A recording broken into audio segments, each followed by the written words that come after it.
E aí, turma? Bom ou não? Aqui é o Edson Liberato, começando mais um episódio do nosso podcast Do Chão à Gestão. E hoje, para nos ajudar aqui para falar do tema do dia de hoje, novamente trago o meu parceiro, meu amigo aqui, convidado José Henrique. E aí, José, tudo bem? E aí, tudo bem? E aí, turma, é um prazer estar aqui novamente, poder contribuir aqui com o Do Chão Gestão. É isso aí, Zé. O Zé é meu parceiro, meu amigo, né? No primeiro episódio que a gente gravou, ele esteve aqui. Gostei bastante da presença dele. O conteúdo que ele trouxe que foi riquíssimo, foi bastante elogiado. Então, convidei para ser meu parceiro aqui em vários outros podcasts. Quando a gente tiver outros convidados, ele vai ser um co-host aqui. E hoje, Zé, o assunto que a gente vai tratar aqui é para um cara sair do chão de fábrica e alcançar um cargo de gestão na área de manutenção dentro das empresas. Ele precisa ser um cara super estudioso, super inteligente, saber ser muito especialista especificamente em uma área ou não. Então é sobre isso que a gente vai falar hoje.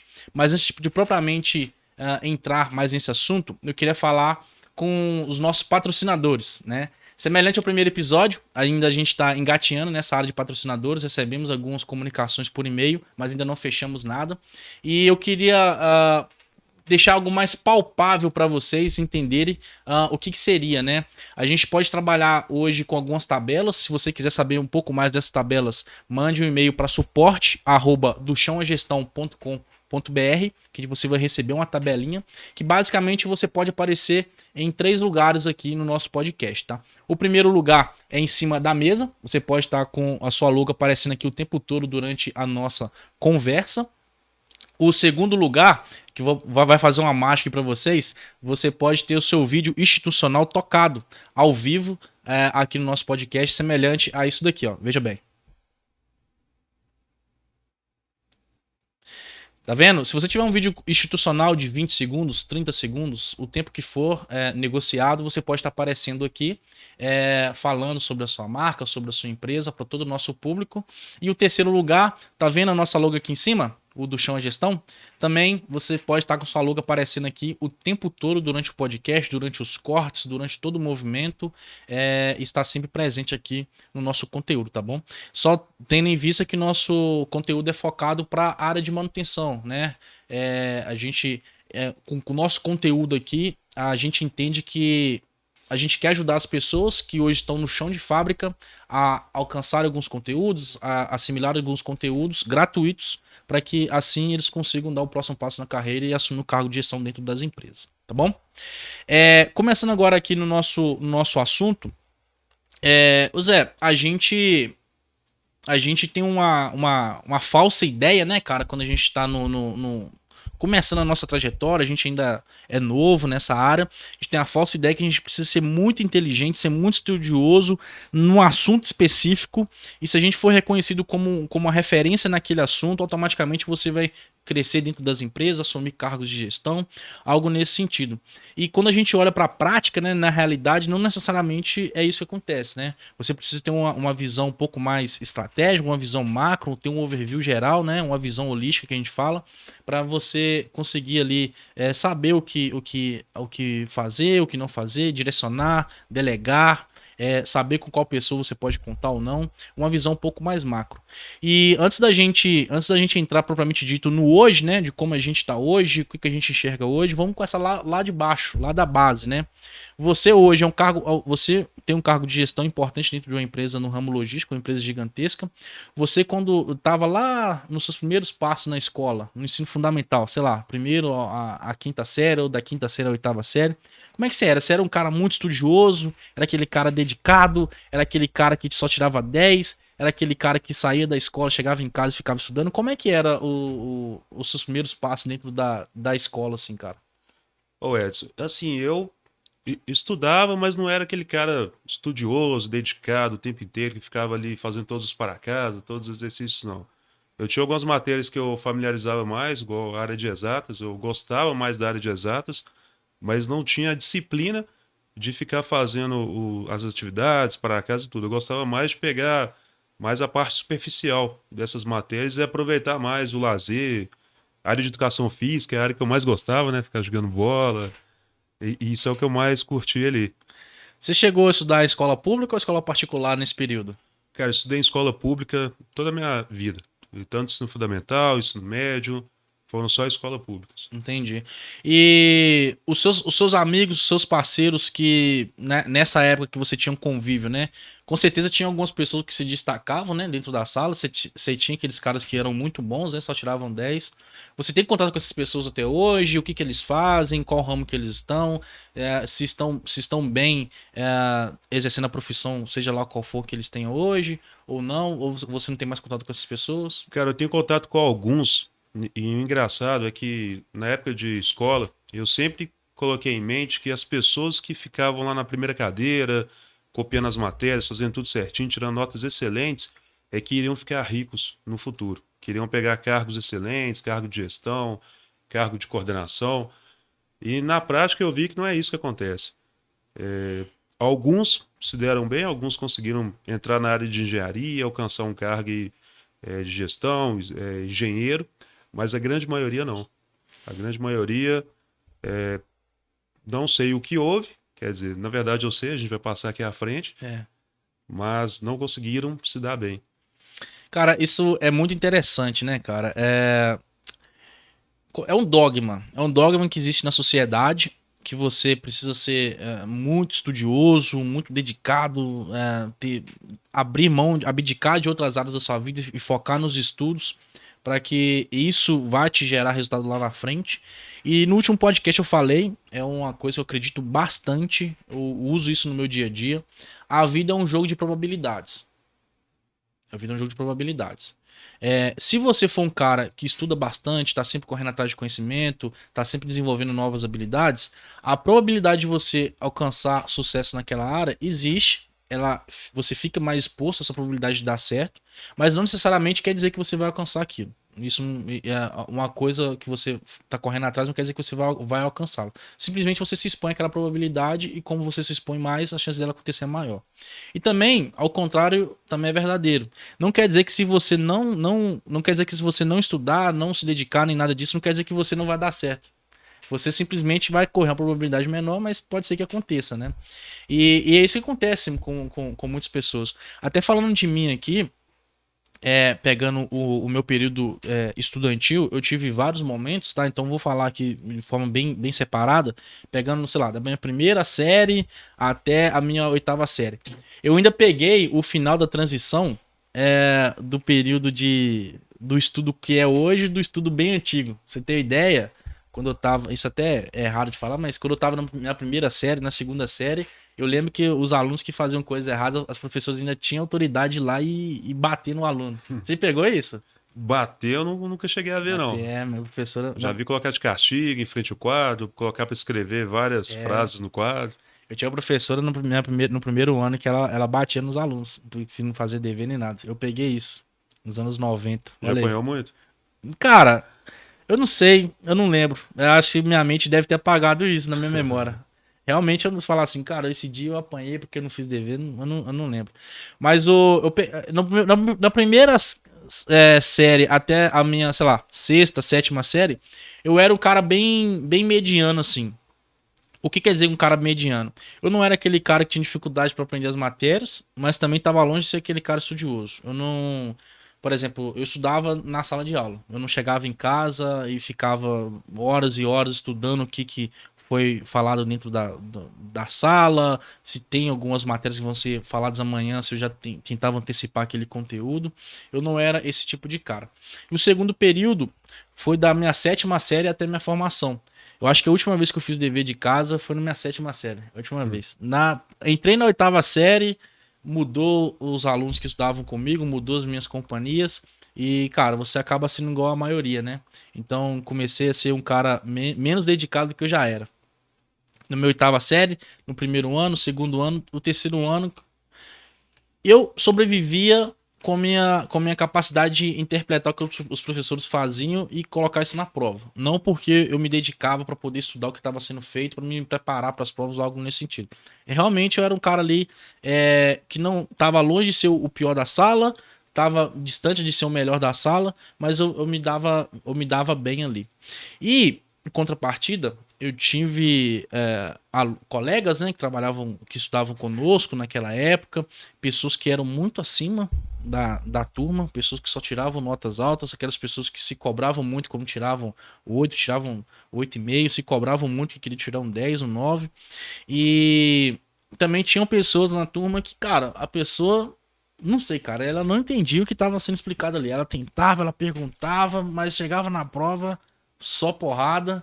Muitas das vezes, ela, no outro ano, ela ficava para trás. E isso aconteceu muito. Eu tive até um colega meu que estudou comigo na oitava série que tinha 22 anos. Imagina, Não, cara, eu tinha 14 anos na 22 anos na oitava série, oitava série. o cara tinha 22 anos. Por conta desses negócios a matéria não entrava na cabeça. E quando a gente olha hoje, né? O tempo, ele é o senhor de tudo, assim. A gente olha 10 anos depois, 15 anos depois. A gente olha do mercado de trabalho, não necessariamente o trabalho que ela exerce, mas se ela tem uma empresa, se ela tem a profissão que ela quer que seja. Você vê que não necessariamente as pessoas que eram 100% boas na turma naquela época são as que estão dominando o mercado hoje, né? Muito pelo contrário. Então imagina, você era um cara mediano, no meu caso, numa escola pública, estudava a vida inteira também em escola pública, mediano na escola pública do interior de Minas Gerais. Você vai para o mercado de trabalho, você compete com os melhores alunos dos melhores escolas, dos melhores centros possíveis. E, cara, realmente, ainda bem que o mundo é assim. Ainda bem que o mundo não é o cara que estuda mais, que tem as melhores informações, que realmente vai chegar e vai conseguir aquilo ali. Ainda bem que o mundo é meio que um jogo de probabilidades, que eu falei antes. Porque senão a gente tava fora do mercado, bicho. Imagina. É aquilo que eu falei. Você ia competir com pessoas que estudaram a vida inteira em escolas com os melhores ensinos possíveis, com os melhores investimentos possíveis, nos melhores centros possíveis, os melhores tipos de culturas possíveis, e a gente ia competir com esses caras. Se o mundo não fosse um jogo de probabilidade, ou seja, a gente tá exposto àquilo ali mesmo em menor proporção, a gente consegue alcançar aquilo ali que a gente almeja, a gente estaria fora do jogo, né? E eu queria que você falasse um pouco, cara, de como foi a sua transição, né? Agora entrando mais na parte de manutenção, assim, do ensino médio, né? Até o seu curso técnico, assim. E teve algum momento que você estudou em paralelo? No último podcast você falou que teve um momento que você estudava, parece que 2 períodos. Era por conta disso? Estudava metade na escola de ensino médio, metade no seu curso técnico? Como que era? Exato. Assim como você disse aí, entre sexta série, oitava série, eu comecei a dedicar um pouco mais nas matérias de escola. Mas eu sempre tive em mente que o que realmente ia me proporcionar algum futuro melhor seriam os cursos que eu iria fazer no Senai e o curso técnico. Respondendo a sua pergunta, eu comecei a fazer o curso técnico, eu estava no ensino médio ainda. E aí eu estudava de tarde e fazia escola à noite. Uhum. Estudava à noite. E aí eu fiz isso durante um pouco período de tempo, e assim que eu terminei a escola, eu comecei a fazer outros cursos à noite, como pré-vestibular, para tentar ir uma faculdade, uma bolsa. Então eu fazia o curso técnico à tarde e estudava à noite da mesma forma. Eu fiz isso durante um bom tempo ainda. Eu também fiz isso, cara. Quando eu entrei no curso técnico, né? Eu tinha 16 anos. Ia fazer 17 nesse ano que eu entrei. E eu tava, salvo engano, no terceiro ano. Eu formei com 17 anos, estava no terceiro ano do ensino médio.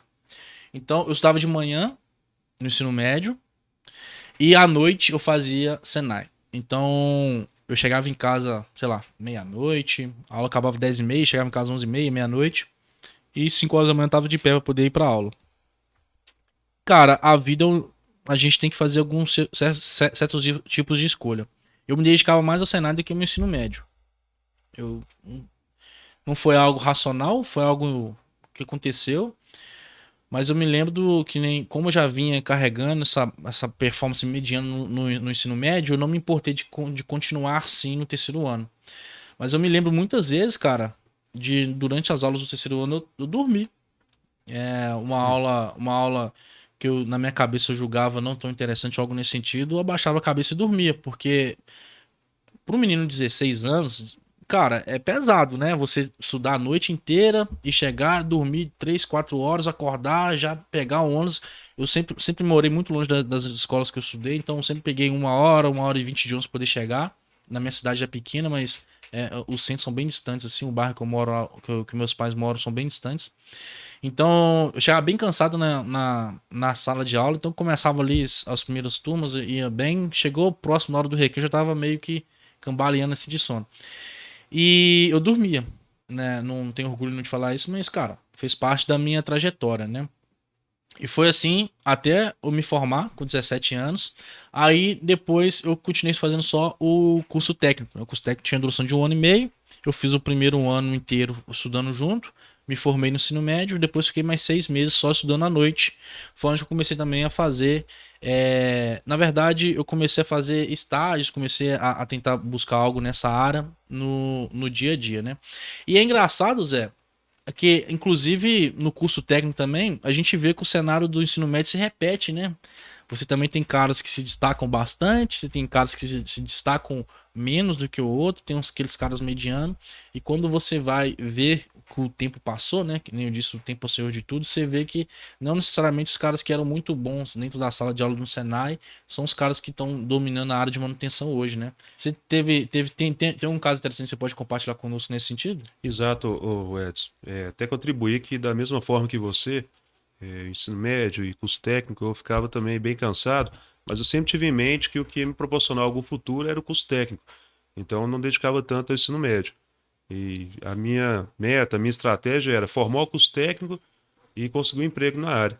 E o que você disse é tão interessante que eu conheci vários colegas no curso técnicos que eram excelentes, tiravam as melhores notas, conseguiam fazer todas as atividades, destacavam em vários conteúdos distintos.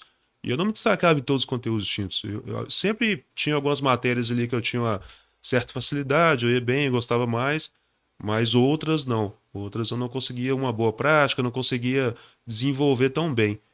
E conheço vários amigos que formaram um curso técnico, eram bons alunos, faziam todas as atividades que passavam para fazer e por algum motivo não conseguiram alcançar um emprego almejado, um cargo almejado, nem na área técnica.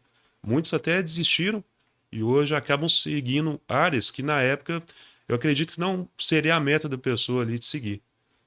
Super interessante isso, cara. Eu tenho um caso super, super legal. Tinha um menino lá na minha turma no Senai. Ele é amigo meu até hoje. A gente não tem tanto contato assim, mas se ele mandar mensagem aqui, ou se eu mandar mensagem pra ele, eu tenho certeza que a gente vai trocar ideia como se a gente nunca tivesse pedido contato.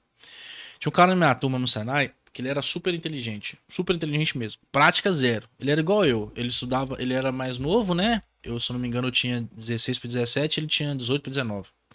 Então ele ainda não estava no mercado de trabalho. A minha turma no Senai foi muito mesclada.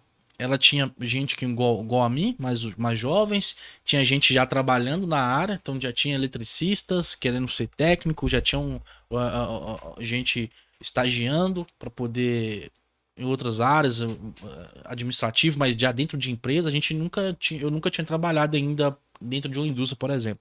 Então eram bem mesclados. E quando a gente olha nesse bolo de mescla, esse cara se destacava nas provas, nos exercícios, nas perguntas em sala, nas participações. Ele sempre foi um cara que sempre trouxe bastante insight, sabia do que estava sendo tratado. Muitas das vezes a gente começava uma matéria de puta merda, que coisa que é essa aqui? A gente tava nem sabendo. E esse cara sempre já meio que sabia. E depois que a gente se formou, passou alguns anos, eu e esse cara a gente foi trabalhar junto. A gente foi trabalhar junto, a gente fez estágio junto lá na empresa, lá na minha cidade, né? Lá a empresa que meu pai também se aposentou lá, trabalhou por 30 anos, que eu falei no último podcast.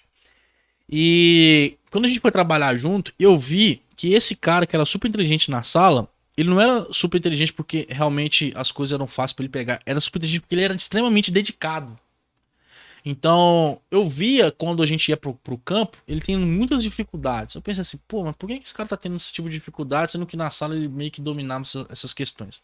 É porque é o seguinte, tudo que você vai estudar, seja na faculdade, se no Senai não era diferente, você tinha ali uma metodologia de estudo, você tinha umas apostilas do que ia ser tratado ou não. E esse cara, ele estudava tudo antes. Então, basicamente, quando ia começar a aula, ele já sabia o que o professor ia falar, tudo e tal, entendeu? Então, quando o professor falava, ele meio que já se encaixava nas coisas que ele já tinha estudado. Então, ele meio que antevia as coisas antes. porque ele era extremamente dedicado. Achei super válido a metodologia dele.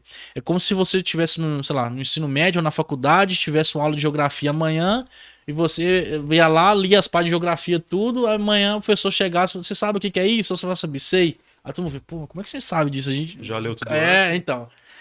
Só que no mercado de trabalho não é Ah, assim. sim. Você não consegue antever o que vai acontecer, ainda mais na área de manutenção. Você tem lá 20, 30 anos de experiência, tá sempre aprendendo uma coisa nova. E ele teve muita dificuldade com isso. No nosso dia a dia lá, bateu muita cabeça. Inclusive, ele até desistiu da carreira. Hoje ele não trabalha na área de manutenção, trabalha em outras áreas. E por conta disso, ele era um cara muito dedicado. Geralmente, esses caras são muito dedicados, se cobram muito. E quando ele viu que ele estava se cobrando muito, se dedicando muito e o resultado não estava vindo, eu acredito que ele meio que abriu mão, né? Você teve algum caso específico também da sua área que você se recorda de forma assim, que o cara se destacava muito, mas depois no mercado de trabalho. Eu falo não do geral, eu falo de um específico, sem citar nome, sem nada. Você lembra de algum? Eu acho que o que eu poderia dizer que encaixa nisso que você falou, eu acho que requer muito o perfil da pessoa. Eu acho que tem pessoa que às vezes é aquela pessoa, igual você disse, focado, estuda, faz suas atividades, se antecipa, mas se a pessoa ela é mais tímida, mais na dela, às vezes ela não tem uma boa comunicação, uma boa facilidade de interagir com as pessoas à volta, no Isso. mercado, aquilo ali faz falta. Porque diante de uma situação dessa, de improviso, vamos dizer assim, acontece uma situação específica, a pessoa tem que comunicar, ela tem que procurar saber com as pessoas que estão à volta como que faz, qual que é a forma mais rápida, qual que é a melhor forma. Então, algumas dessas pessoas elas não têm essa facilidade de comunicação. Ela quer fazer, se depara com um problema, não consegue ultrapassar aquele obstáculo e é onde acaba tendo a maior dificuldade. Perfeito, Zé, perfeito. Ótimo insight. Inclusive, vai ser abordado esse assunto aqui daqui a pouquinho, porque é um dos principais erros que a gente enxerga no mercado, tá? Antes de eu entrar propriamente dito nesse assunto, vamos dar agora o próximo passo, né?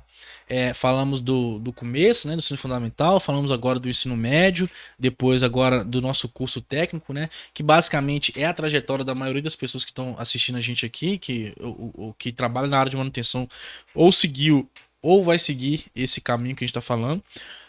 Agora falando na faculdade. A faculdade é uma experiência à parte, né?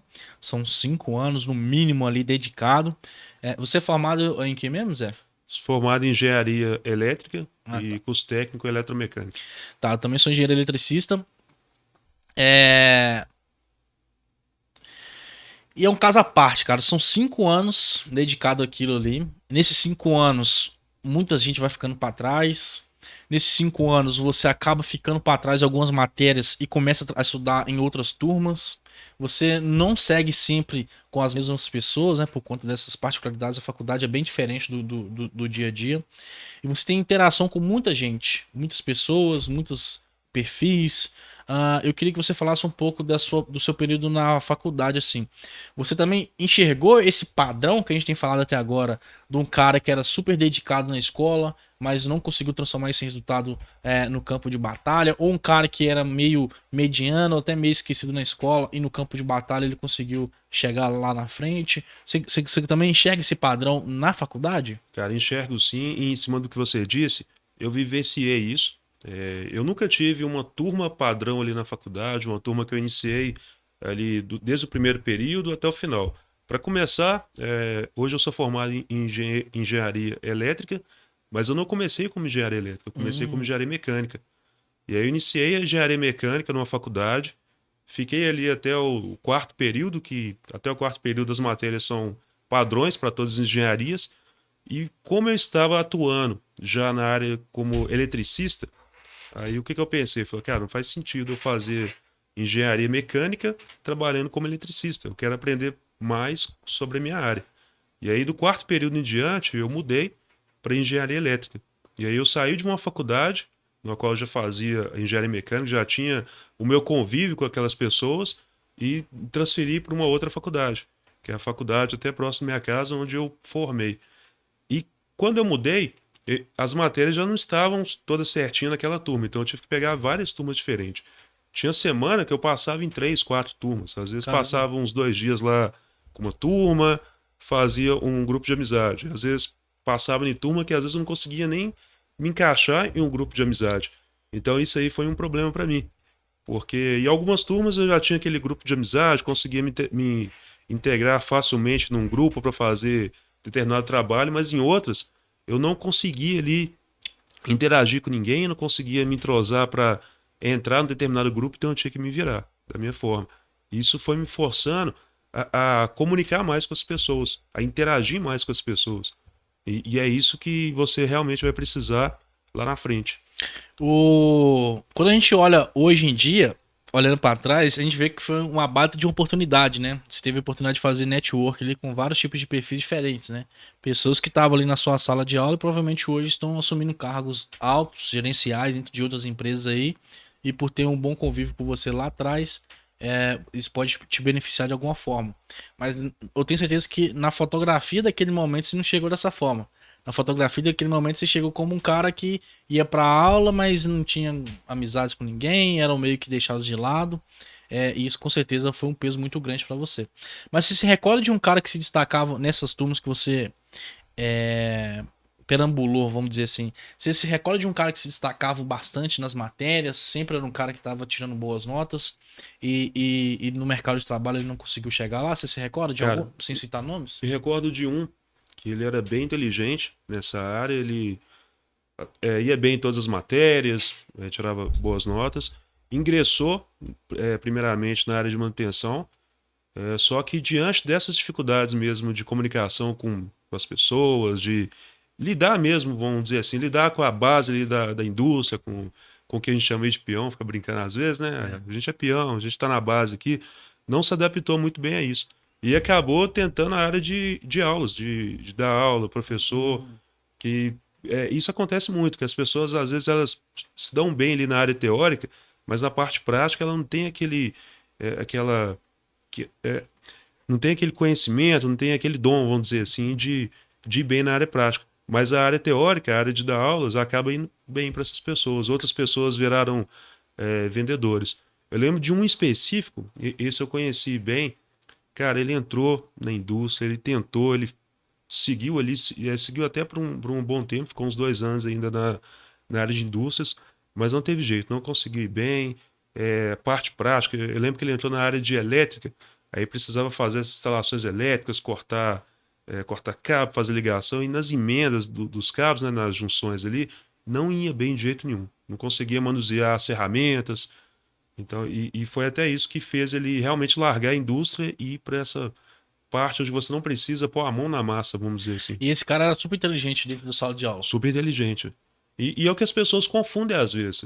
Não desmerecendo, a pessoa ela tem que realmente tentar atuar na área onde ela tem mais facilidade, onde ela vai bem. Não adianta ela ficar seguindo num caminho, numa trajetória que vai exigir mais dela e ela não vai conseguir desenvolver ele. Por mais que talvez ela vai ter ali o retorno, vai ter o salário no final do mês, mas aquilo, em algum momento, ela vai ver que ela acabou perdendo muito tempo da vida dela. Então, É uma autocrítica, né, cara? E é super difícil você se autoavaliar assim, porque talvez você esteja remando por um rio que não vai te levar ao lugar que você queira chegar, né? exato. E quando você se dá conta disso, já ficou muito longe pra você voltar atrás, a correnteza já tá muito forte. E é difícil você ter essa autocrítica. E, Eu também, falando um pouco de experiência da parte de faculdade, o padrão se repete. Também tive contatos ali com pessoas que eram muito boas na parte de prova. Algumas pessoas eram tão boas que chegavam a ser até meio arrogantes, né? Tipo, com esse tipo de pessoa eu não faço grupo porque ele não sabe nada. Era nesse nível. E o Senhor do tempo, o tempo é o Senhor de tudo. Então, depois de alguns anos, a gente vê que as pessoas ainda ou estão no mesmo estágio que estavam há anos atrás, ou estão engatinhando ainda na trajetória da carreira, enquanto outras pessoas, medianas ou até menos dedicadas assim, aos estudos, hoje estão assumindo cargos altos dentro das empresas. Muitas pessoas já têm as próprias empresas. E, cara, por que a gente entrou nesse assunto agora já? Sobre a faculdade, você queria complementar alguma coisa? não, pode seguir. Saindo agora do ponto de estudo e indo pro campo de batalha. Por que frisei muito nessa trajetória aqui, desde lá da base, desde quando você começou a estudar até hoje, quando você se formou na faculdade. Por que que eu frisei esse padrão?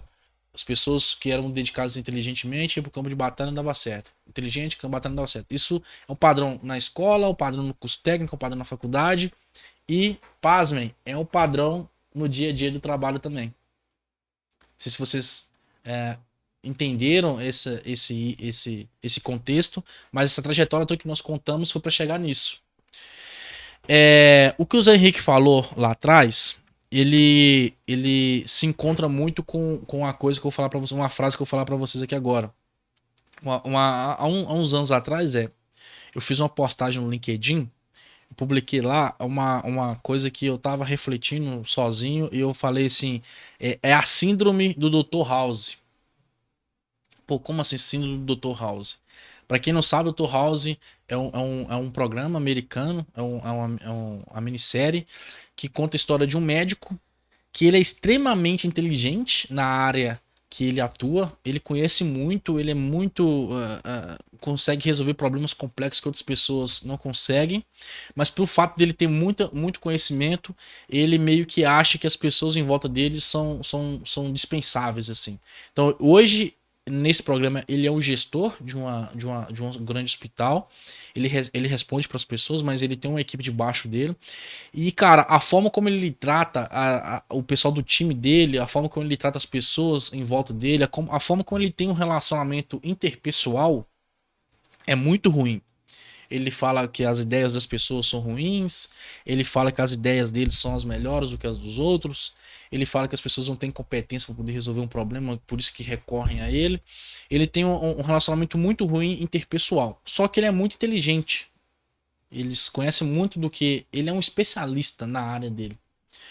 Só que quando a gente vai pro campo de batalha, você consegue ser, cara, até alcançar um certo tipo de notoriedade, sendo muito inteligente, sendo muito dedicado e tendo um relacionamento interpessoal não tão bom assim, até um certo nível de pessoas. Se você olhar o bonequinho aqui da nossa tela, talvez seja até o primeiro bonequinho ali, talvez até chega nesse caso do segundo bonequinho aqui. Mas você pode ter certeza que você nunca vai chegar no terceiro bonequinho aqui, no topo da cadeia alimentar, vamos dizer assim, no dia a dia, se você for um cara com esse perfil do Dr. House. Se você for um cara, eu sei resolver as coisas no meu dia a dia, então eu não vou compartilhar informação com meu colega, manda o cara lá resolver problemas de baixa complexidade, só me aciona se for problemas de alta complexidade, eu não crio relacionamento com as pessoas em minha volta porque eu não preciso delas, se precisar de problema eu mesmo resolvo. Se você for esse tipo de cara, que nem o Dr. House era, você nunca vai chegar ao topo da cadeia alimentar que nem esse bonequinho aqui. Nunca vai chegar. Por quê? Existe, cara, até um livro bem legal, assim, ele se chama Pipeline da Liderança. E quando a gente fala por um cara sair do chão de fábrica e alcançar um cargo de gestão na área de manutenção, automaticamente ele vai ser líder de alguém. Ele vai assumir cargos com posições hierárquicas altas, que vai ter uma equipe debaixo dele que vai responder ele. E nesse livro ele fala de um pipeline de liderança, ou seja, um caminho, né, que geralmente as pessoas seguem para poder alcançar um cargo de gestão. E quando você está no chão de fábrica, você é um cara que eles chamam lá de líder de si mesmo. Ou seja, você é um auto-líder de você. Você se autogerencia. Você responde para as pessoas, mas você responde para você mesmo. Você não tem pessoas debaixo de você. Você não é responsabilizado por erros de outras pessoas. Mas quando você sobe nesse pipeline de liderança, o próximo passo é você ser líder de equipe. Ou seja, o seu resultado não depende mais só da sua capacidade técnica, das suas habilidades. O seu resultado depende da capacidade técnica, das habilidades das pessoas que você faz gestão. O relacionamento, a forma de gestão, a forma como você faz para extrair o melhor daquela pessoa é o que vai te trazer notoriedade, o que vai trazer resultado para a companhia. Não o que você sabe. Se você sabe, cara, infelizmente, se você sabe, mas a sua equipe não consegue fazer, você não consegue com que eles executem as atividades lá na ponta, automaticamente a sua forma de gestão não vai ser eficaz. E quando a gente vai subindo mais o nível, depois de ser líder de equipe, o próximo nível nesse pipeline de liderança é você ser líder de líderes. Então, por exemplo, você começa a ser um cargo que a gente é hoje, um coordenador, que você tem pessoas debaixo de você, que essas pessoas debaixo de você tem outras pessoas debaixo de você, que na qual é a liderança. Você é líder de líderes. Então imagina o quão ruim uma pessoa que tem esse perfil do Dr. House que eu falei antes é para poder garantir os resultados com nesse tipo de posição, né? Então, aí se você até quiser complementar nesse sentido aí, sobre esse pipeline de liderança, o contexto todo que a gente vem fazendo até agora é para a gente chegar nesse ponto focal agora que a gente está falando. Ô Edson, bom, excelente ponto, cara, que você colocou aí. E eu queria contribuir com um exemplo meu mesmo. Quando eu trabalhava no chão de fábrica, que eu era eletricista, eu já tinha em mente que eu queria ser gestor, que eu queria ser líder. E uma das coisas que eu ficava trabalhando em mim era a questão de olhar à minha volta, tentar realmente conhecer um pouco de cada processo, porque eu pensava assim, ó, isso vai me facilitar lá na frente, porque se eu for líder de determinada área, eu já vou conhecer todo o processo, vou conhecer como funcionam as atividades e eu vou precisar disso como líder. E aí eu tentava fazer isso, aprender um pouco mais de cada situação e tudo. E aí, com o tempo, quando houve a oportunidade, eu virei líder, eu demorei evoluir como líder, porque uma coisa eu não me atentei nesse percurso e que é muito importante. Eu sabia fazer, eu sabia executar, eu sabia fazer a minha atividade ali no melhor tempo dela. Às vezes a atividade ali demorava 8 horas para ser realizada, eu conseguia fazer em menos, em 6 horas, 4 horas, 5 horas. Já consegui fazer até em 4. O pessoal até brinca lá no serviço lá que eu fazia determinada montagem de um componente lá em 4 horas. Só que quando você é líder, a primeira coisa que eu pensava era, pô, se eu consigo fazer em menos tempo, aquela pessoa tem que conseguir também. E aí eu não passava para a pessoa as formas que ela poderiam ter de fazer da melhor forma. Na primeira dificuldade que eu encontrava com alguém da equipe, eu pegava e entrava para fazer aquilo. Você mesmo Eu fazia? mesmo fazia. Eu achava que eu fazendo, eu iria ganhar tempo. Às vezes eu tinha uma atividade ali que tinha que ficar pronta no dia, tinha que ficar pronta ali às 8, determinado horário. O que eu fazia? Não tá indo bem? Cara, eu vou entrar no meio ali e vou fazer. Só que eu aprendi, até com os gestores que eu tinha na época, os coordenadores, eles me falavam muito, José Henrique, você não é mais mantenedor, você tem que virar a chave para a liderança. Entendeu? Então, assim, você não tem que executar. Porque quando você, líder, está executando, você está deixando de olhar outras coisas, está deixando de ver outras oportunidades na equipe, está deixando de fazer realmente a gestão de equipe, distribuir as atividades de forma igual. E aí, quando você está executando, vai ter pessoas à sua volta ali que você não está monitorando, que vai ficar mais ocioso. Então, assim, você, líder, está ali executando, está na mão de obra, e outras pessoas que poderiam estar te ajudando, está ocioso, está fazendo um serviço ali da forma tranquila e tudo, não tá dando aquele empenho. Então, eu custei aprender. Isso foi quando eu aprendi que eu vi que realmente eu conseguia trazer mais resultados para a companhia. Porque mesmo que aquela pessoa, às vezes, não executava aquela atividade, eu gastava um tempo maior fazendo com que ela melhorasse. Então, assim, é até uma das ferramentas do Lean que ensina isso. É você tentar identificar pontos de oportunidade na oficina.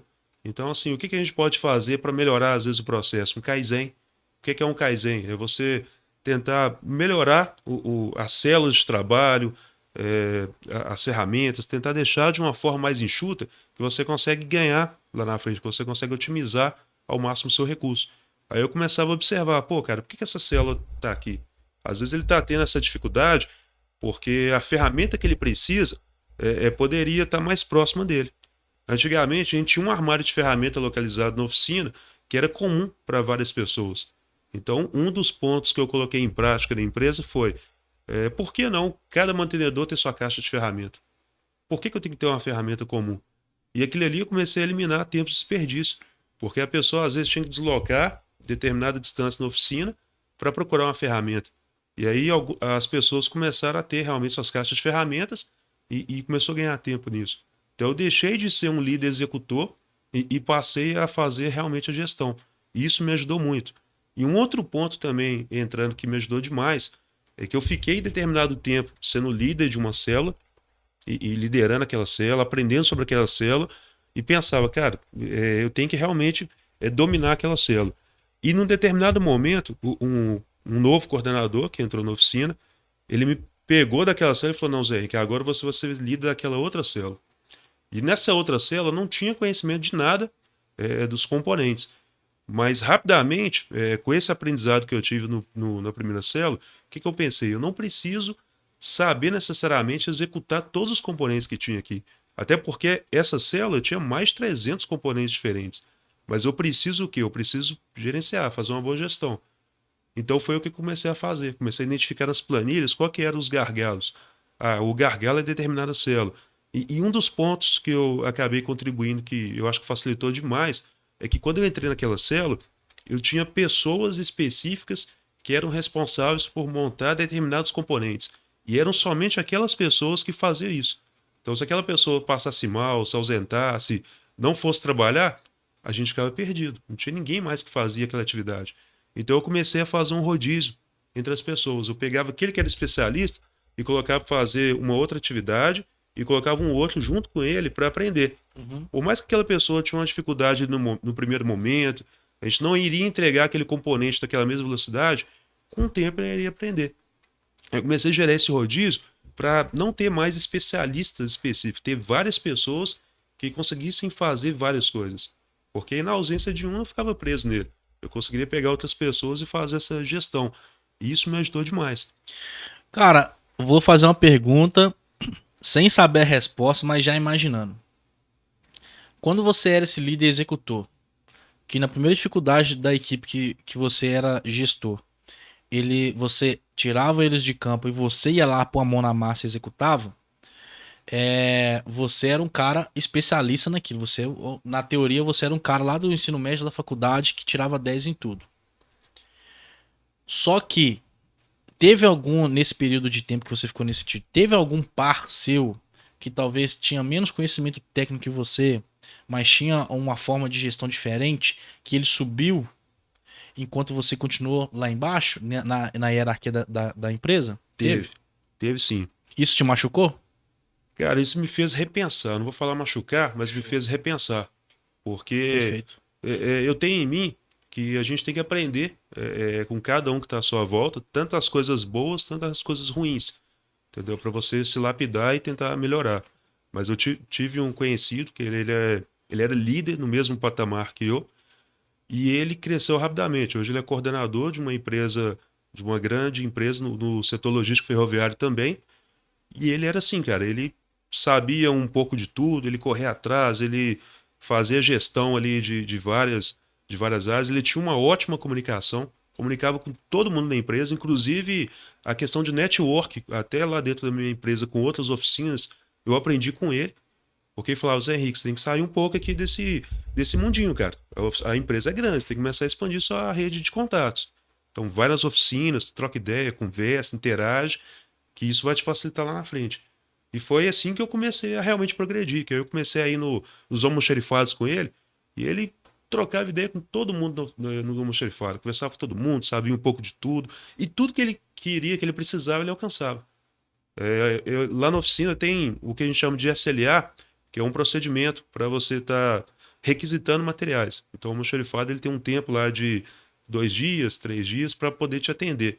E ele, todas as requisições que ele fazia, ele conseguia pegar na hora que ele queria. Tudo. Ele requisitava, pegava. Até para você entregar um componente pronto nesse almoxerifado, tinha um horário. Se eu não me engano, era até 3 horas. Dava 4h30, 4h40, falasse com ele, ele mandava para o estoque e eles aceitavam. Eu falava, caraca, que isso? Como que ele conseguia ter essa interação com todo mundo? E eu comecei a tentar espelhar nisso, fazer esse network, para tentar ser como ele.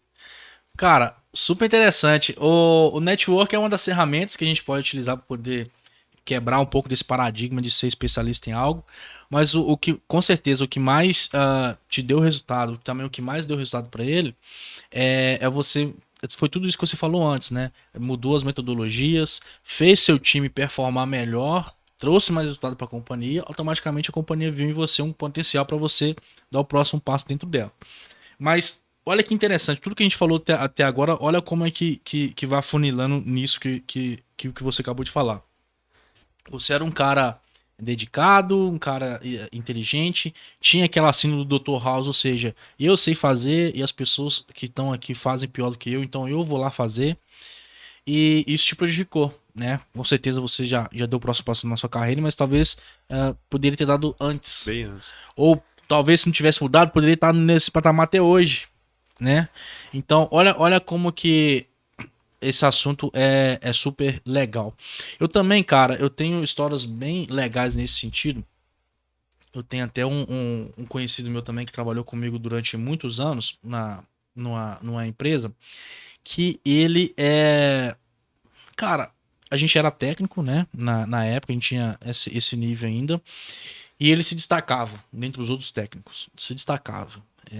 O nível de conhecimento que ele tinha era gigantesco em relação aos pares dele lá, em relação a mim, em relação aos outros, porque ele buscava formas diferentes de fazer a mesma coisa. É, a gente começou a programar PLC, ele já programava antes, a gente começou a programar HM, ele programava antes. Basicamente, muitas dúvidas que nós tínhamos quando a gente começou, e a gente tirava com ele. A gente era o mesmo nível, mas ele era destaque lá. Inclusive, todo mundo, cara, você imagina uma empresa gigante, todo mundo da área de manutenção, quando te fala assim, cara, chama esse cara pra resolver esse problema, que esse cara vai resolver. Era ele. Quando o negócio tava muito difícil, né? E só que ele tinha um problema, ele tem um problema, né? Que é o relacionamento interpessoal dele. Não que ele era ruim com a gente, nada disso, era ruim com as outras empresas, é que realmente ele faltou trabalhar a parte de gestão dele. Ele até chegou a um certo momento na empresa, recebeu essa oportunidade. O nosso gestor lá, eu já tinha saído da empresa, né? Ele continuou lá, então o gestor que era nosso lá saiu da empresa depois, ele assumiu um cargo de liderança e tava certo para ele assumir esse cargo de liderança, porque ele era o cara diferente lá, então teve oportunidade. Ele chegou a assumir esse cargo, ficou por alguns meses, mas depois a empresa decidiu trazer alguém de fora. E isso acabou com ele. Acabou com ele a um certo ponto que ele nunca mais performou tão bem assim, até o ponto que ele foi desligado. Olha para você ver, uma empresa que todo mundo da área de manutenção olhava para ele como um camisa 10, o craque do time. Anos depois, com o tempo, ele foi desligado da empresa por baixa performance. E isso aconteceu porque quando ele foi assumir o cargo de liderança, ele não estava preparado para aquilo.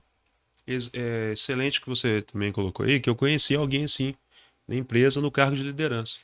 Ele era muito bom no que fazia, como eletricista, ele apresentava bem os DDS, ele falava bem tudo, mas como líder ele também não performou, porque ele era excelente, mas ele era excelente sozinho. Ele tendo que interagir com outras pessoas, ele não conseguia segurar bem a pressão. Na primeira pressão que fazia em cima dele, ele já apontava quem que era o culpado. Ah, não sou eu que sou o culpado é fulano, vamos punir ele. Só que quando você é líder, quando você está É, à frente da equipe, você é culpado. O resultado ruim da companhia é o seu resultado. isso aí. Se tem alguém de sua equipe que está ruim, você está ruim. Você não está fazendo uma boa gestão. E isso ele não tinha. E às vezes o que aconteceu com esse técnico é que a empresa acabou perdendo um excelente profissional. Porque ele era excelente no que ele fazia, mas quando colocou ele para interagir com outras pessoas, ele não era bom em gestão. Então, um erro que eu vejo comum em várias empresas, achar que aquele excelente profissional, ele está pronto para dar o próximo passo na carreira. Às vezes você tem ali em sua volta uma pessoa que não é especialista, que não tem aquele conhecimento e é um excelente líder, porque ele sabe interagir com as pessoas à volta. É a famosa frase, né? Perdemos um ótimo técnico e ganhamos um péssimo supervisor, um coordenador, algo nesse sentido. E sabe por que isso acontece muito, Zé? É porque esse conhecimento que a gente está falando aqui agora, ele não tem. Isso que a gente está falando aqui agora não é algo que você pesquisa no Google e você acha. É um conhecimento de vivência, um conhecimento de campo. É um conhecimento de quem tá lá no campo de batalha, matando dragões todos os dias, aprendendo e errando. E a gente não é o dono do saber completo, mas a gente errou. Estamos falando para vocês aqui onde que a gente errou, quais foram os acertos, quais foram os erros. O Zé quase deu uma aula aqui de como ele era e como ele mudou e onde fez isso chegar. Eu também passei por isso. Estamos dando exemplo aqui de pessoas que ficaram à nossa volta, que cometeram um erro e não conseguiram enxergar isso e pagaram por isso, né? Talvez agora estejam trilhando caminhos melhores, mas naquela fotografia do momento, eles foram penalizados por isso, de uma certa forma. E é um conhecimento que a gente não vê por aí. É só quem tá no campo de batalha. Então o cara tem dois caminhos. Ou o cara vive isso, erra, ajusta a rota, acerta e segue em frente.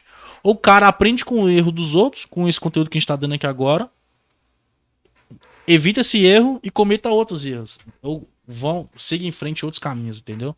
Só dar uma ressalva aqui, que não tem uma receita de bolo. Não tem uma receita de bolo pronta de como você ser líder, como você ser coordenador, como você ser gestor.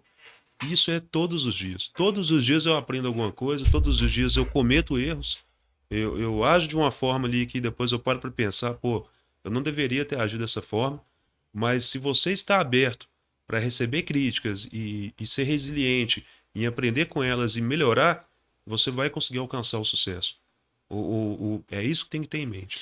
E não é papo motivacional não, tá? Se você trabalha na área de manutenção, eu tenho certeza que o que eu vou falar aqui agora, você já viveu isso de perto.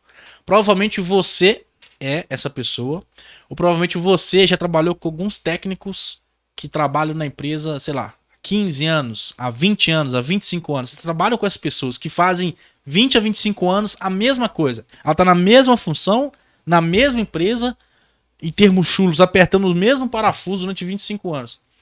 E quando você vai trabalhar com ela, às vezes dá algum problema no equipamento, dá alguma coisa que essa pessoa nunca viu.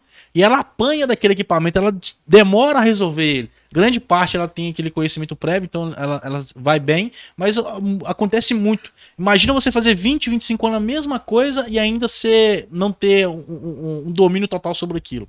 É isso que o Zé falou, a liderança é a mesma coisa. A gestão é a mesma coisa.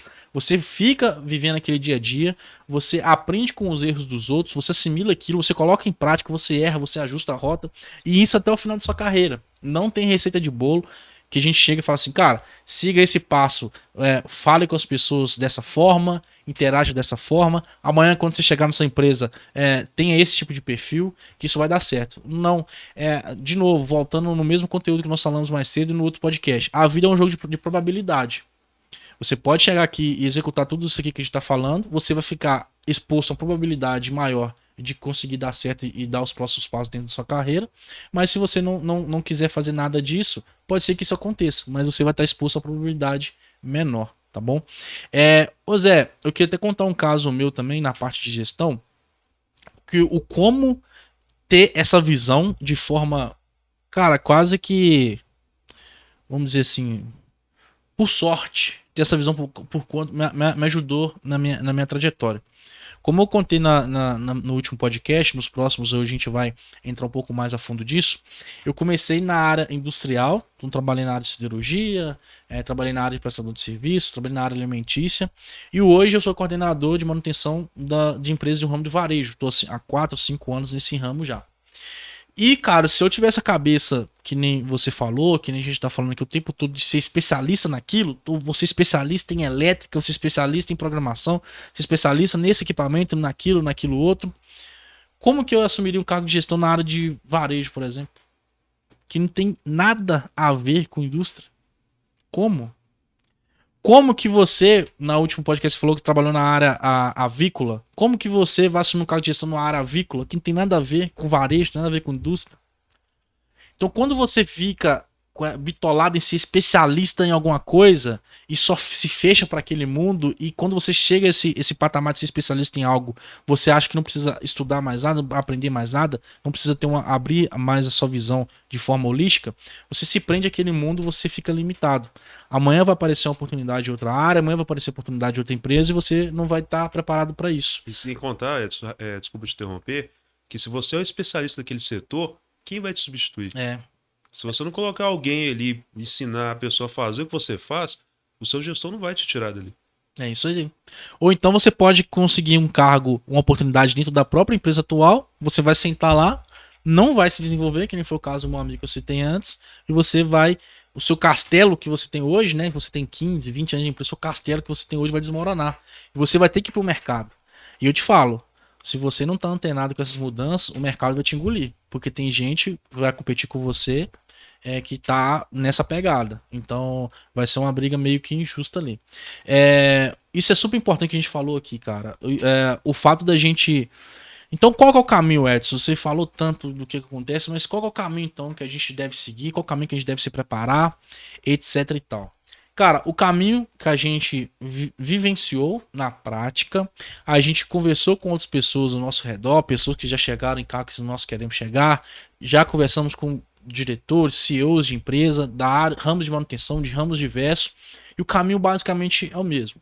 Quanto mais alto na escada de hierarquia dentro de uma companhia, mais generalista você precisa ser.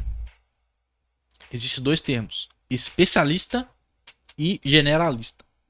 O especialista, a gente já falou durante o podcast inteiro sobre ele. O generalista é um cara que tem um conhecimento daquela área. Não tem como você ser um gestor de manutenção de uma área e não saber nada de manutenção, zero, não tem como. Mas você tem um conhecimento daquela área, mas você não vai ter um técnico lá na ponta vai ter um conhecimento maior que você. Você tem um conhecimento prévio naquela área e o resto, cara, é uma visão holística de um todo. É uma visão holística do sistema. A visão holística de produção, a visão holística de gestão, a visão holística de gestão de orçamento, a gestão de produtividade, gestão de time, gestão de cronograma, gestão de fornecedores, gestão de contrato. É uma visão holística. Você não é especialista em nada disso, mas você tem uma visão sobre tudo aquilo e sabe como colocar cada pecinha e encaixar ela no momento certo, no lugar certo. Então, quando você for lá na ponta de fábrica e o equipamento quebrar, você não vai conseguir arrumar aquele equipamento. Mas você vai saber arrumar uma pessoa que vai conseguir arrumar. Quando você tiver com problemas de orçamento, muitas das vezes você não vai conseguir resolver aquele problema em si, mas você vai conseguir puxar alguém do seu time que vai conseguir te ajudar naquilo ali. Você vai conseguir puxar os especialistas para alcançar aquele resultado, porque você é um generalista, tem uma visão de um todo. Então, essa é o caminho certo. Se desenvolva. Não sei qual cargo você está hoje, se você ainda é um técnico, se você é um estagiário, se você já está há anos na área de manutenção, se você está começando agora, mas pegue bem essa visão aqui.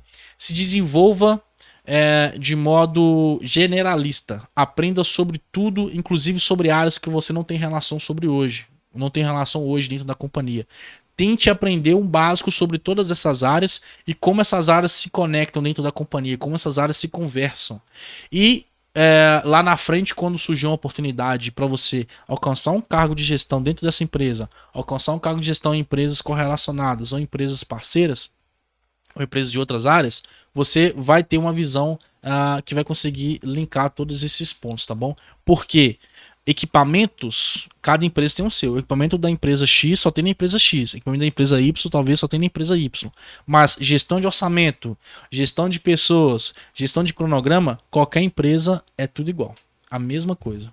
Deixar uma contribuição aqui também, que ocorre muito, que eu vejo, é que às vezes a pessoa está ali na primeira etapa, ali na primeira escada, vamos dizer assim, ele é o primeiro bonequinho aqui, só que ela tem em mente o seguinte, para ela subir nesse nível, ela espera a oportunidade de vir, ela espera alguém passar para ela, ó, a partir de agora você é um coordenador, para começar a exercer algumas atividades que é de coordenação.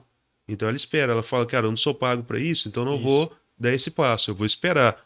Só que ao contrário, se você quer seguir, se você quer elevar o seu nível, você já tem que executar antes de receber a oportunidade. Você já tem que pensar como coordenador. Se o coordenador é seu próximo nível, cara, eu já tenho que pensar como coordenador. Eu já tenho que tentar exercer algumas atividades de coordenador, porque quem está acima, no caso o gerente, ele já tem que olhar para mim como coordenador. E quando você faz isso, sem se preocupar se eu ganho para isso, se essa é a minha atividade, se essa é a minha função, se você já executa como o seu próximo nível, a chance de você conseguir realmente de alcançar esse próximo nível, de receber essas oportunidades é enorme. Então, quando eu era eletricista, eu já pensava como líder e já agia como líder, para tentar mostrar para quem está acima que eu já era apto a executar as atividades de líder. Como líder, eu já executava atividades do meu próximo nível, que era o supervisor. E é assim que você tem que agir. É isso que eu queria deixar para vocês.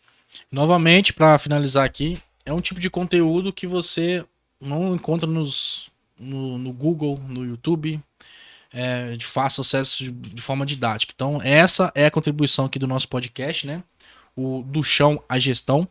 Falar para vocês aqui, dar conteúdos que a gente, da nossa vivência, do nosso dia a dia, para ensinar vocês a conseguirem estar aptos a alcançar um cargo do chão, um cargo de gestão dentro das empresas, tá bom? A gente tem conteúdo pago, tá bom? Nesse conteúdo pago, a gente não fala sobre como fazer gestão, como fazer liderança, a gente fala nada sobre isso, a gente fala realmente como você alcançar um cargo de gestão dentro das empresas, né? Porque como que você, beleza, eu aprendi, eu estudei, me desenvolvi, eu sou muito bom agora em liderança de pessoas, sei fazer curso, sei o que é OBS, o que é um CAPEX, sei tudo isso aí. Mas como é que eu consigo dar o próximo passo? Como é que eu chego ao próximo nível, dentro da minha empresa, dentro da empresa correlacionadas?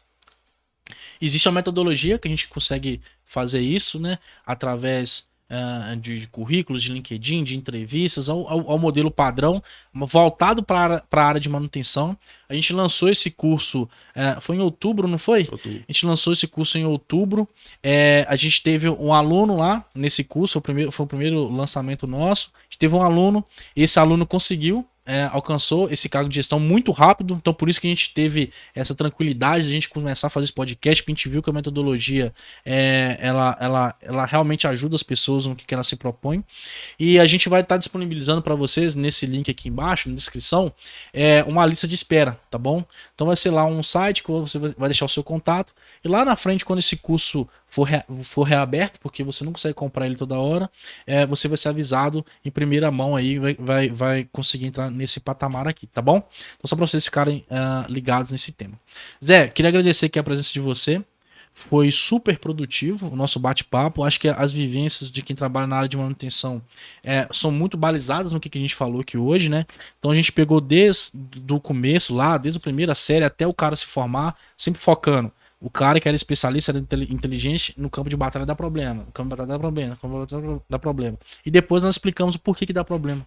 Nós explicamos realmente o porquê que esse padrão se repete, e quando você não enxerga isso, você geralmente fica ali à mercê do mercado, né? E quando você está à mercê do mercado, os caminhos são diversos. Você pode dar certo, pode não dar. Então, quando você sabe que isso existe e assume as rédeas, as coisas ficam mais fáceis de acontecer. Novamente, frisando a frase que a gente sempre vai falar aqui, as coisas são simples, mas não são fáceis, né? Então, tudo que a gente falou aqui é simples. Você começar a ter relacionamento interpessoal, começar a trabalhar mais sua visão generalista, é simples, mas não é fácil. É igual emagrecer, né? Falei isso no último podcast também. Para você emagrecer, é só você ingerir menos calorias do que o seu corpo consome. Mas você pode ver por aí, eu tô acima do peso. Porque é simples, mas não é fácil, né? Para você ingerir menos calorias sem fazer dieta. Para consumir mais calorias sem fazer exercício físico. É simples, mas não é fácil. Então, obrigado pela participação de você aí. E a gente se vê nos próximos episódios aí. Beleza? Obrigado mais uma vez pela oportunidade e espero ter contribuído com vocês aí por conhecimentos para você que está no chão de fábrica poder realmente dar o próximo passo da carreira. Então, pessoal, até mais e abraço. Até mais, pessoal.